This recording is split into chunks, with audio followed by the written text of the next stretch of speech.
the question that we've been asked is, can we kind of segregate expenses on behalf of our client better? The answer is absolutely yes. When you go to disbursements and when you actually say new disbursement, what happens is, like, obviously you have to say what kind it is. Like, for example, let's say it's some courier cost. You can just say courier cost $50, and you can say how much you spent on it.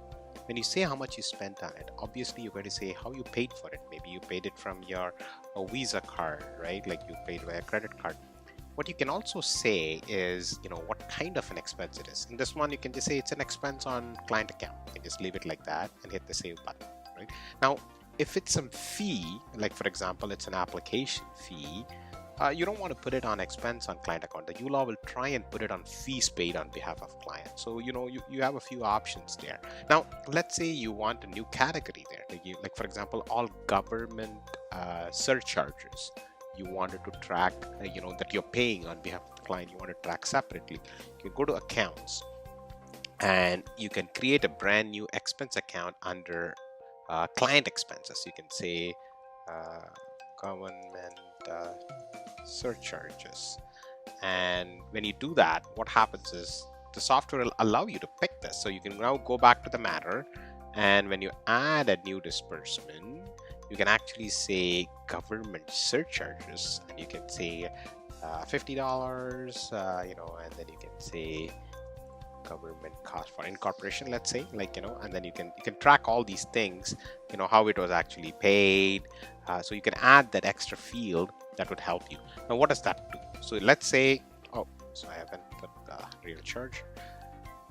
Let's say you do that, then what happens is when you actually do an expense report, you will now get a classification. So if I go into the account and I do an expense report, let's just say I'm going to do it, for just the state range, and I'll do a download.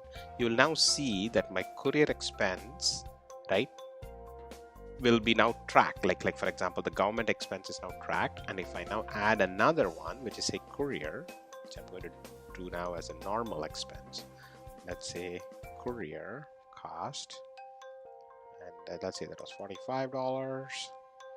And I left it as an expense on top of client. I'm also going to put a couple of fees. Let me put a couple of fees. That way I can show you.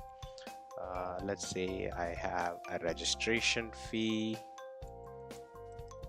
or application fee, for example, $75. And I'm going to put another fee. See, I put a completion fee for $100, so a total of $175 of fees paid on behalf of client. Let's say we do that, and if you go back to the account and then we kind of generate that expense report again, right? Now you will see all three categories populated, fees paid on behalf of client, 175. Obviously the courier cost went here, the government surcharge went here. So it kind of gives you that categorization further for client expenses. Client expense is obviously the top category, but the sub classification is now even better, right? Obviously on the revenue side we do a great job. On your office expenses, rent we do, but then now in client expense as well, you can keep increasing your